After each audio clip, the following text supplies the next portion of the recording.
टाटा यानी भरोसा। टाटा यानी नमक से लेकर सॉफ्टवेयर तक भारत की हर धड़कन में शामिल एक ऐसा नाम जिसे कॉरपोरेट दुनिया का रामराज्य कहा जाता था।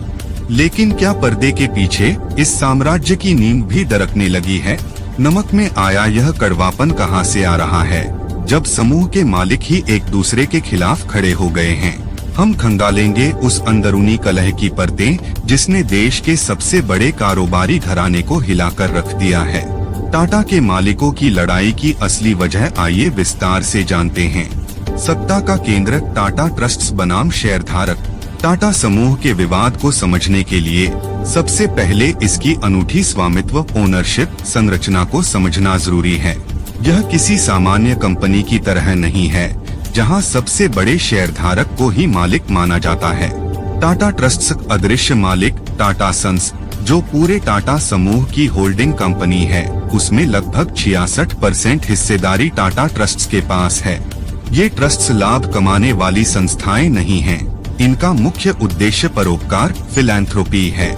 इसका मतलब है कि समूह के मुनाफे का बड़ा हिस्सा समाज सेवा के लिए जाता है। इन ट्रस्ट्स के ट्रस्टी ही वास्तव में समूह के अंतिम मालिक और नियंत्रक होते हैं। शापूरजी पल्लोनजी एसपी समूह सबसे बड़ा अल्पसंख्यक शेयरधारक एसपी समूह, जिसकी टाटा सन्स में लगभग 18.37% हिस्सेदारी है, सबसे बड़ा अल्पसंख्यक माइनॉरिटी शेयरधारक है।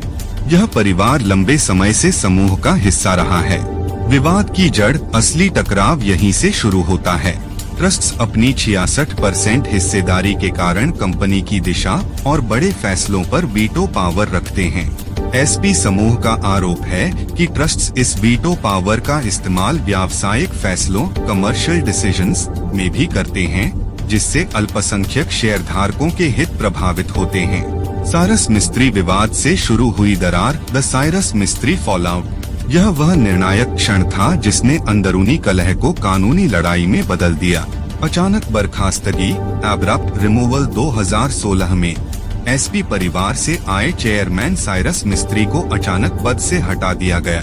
मिस्त्री ने आरोप लगाया कि उन्हें चेयरमैन पद की आजादी नहीं दी गई और ट्रस्ट्स, खास तौर पर रतन टाटा, बोर्ड के फैसलों में अनुचित हस्तक्षेप कर रहे थे। न्यायिक लड़ाई। मिस्त्री ने इस फैसले को अदालत में चुनौती दी, तर्क दिया कि ट्रस्ट का संचालन गैरकानूनी और मनमाना, ऑप्रेसिव एंड आर्बिट्रेरी है।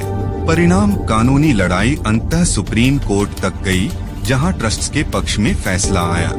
हालांकि इस विवाद ने टाटा की नैतिक छवि को गहरा धक्का पहुंचाया और स्वामित्व संरचना की कमियों को उजागर कर दिया। टाटा सन्स की आईपीओ की मांग और नियंत्रण का डर। यह वर्तमान और सबसे बड़ा मुद्दा है जो विवादों को हवा दे रहा है। एसपी समूह की मांग, लिस्टिंग। एसपी समूह वर्षों से मांग कर रहा है कि टाटा सन्स को शेयर बाजार में सूचीबद्ध आईपीओ लिस्टिंग किया जाए। कारण, लिस्टिंग से उनकी 18.37% हिस्सेदारी का सही मूल्य अनलॉक होगा, जिससे वे अपनी वित्तीय जरूरतों को पूरा करने के लिए, विशेषकर अपने कंस्ट्रक्शन कारोबार में कर्ज चुकाने के लिए, अपनी हिस्सेदारी बेच पाएंगे। टाटा ट्रस्ट्स का विरोध, नियंत्रण बचाना। ट्रस्ट्स इस लिस्टिंग का कड़ा विरोध करते हैं।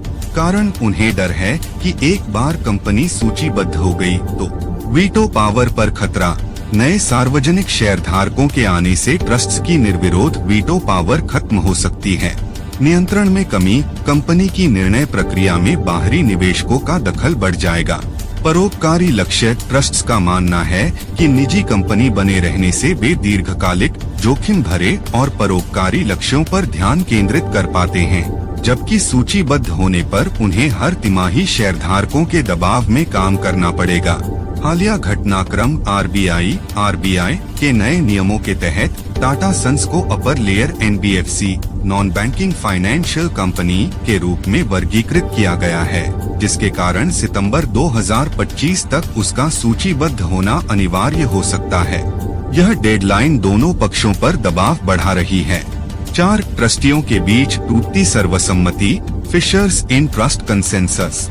हाल ही में ट्रस्ट्स के भीतर भी मतभेद खुलकर सामने आए हैं। दो धड़ों का उभरना।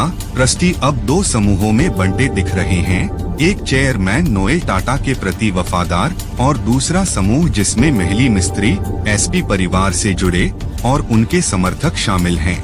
परंपरा का टूटना। टाटा ट्रस्ट्स में हमेशा महत्वपूर्ण निर्णय सर्वसम्मति से लिए जाते थे, लेकिन अब ट्रस्टी की पुनर्नियुक्ति या बोर्ड से किसी सदस्य को हटाने जैसे फैसलों पर मतदान और बहुमत का उपयोग हो रहा है। परिणाम, सर्वसम्मति का टूटना कॉरपोरेट जगत में अस्थिरता का संकेत देता है, क्योंकि यह दिखाता है कि समूह की सर्वोच्च संस्था, सुप्रीम बॉडी, अब एकजुट नहीं है।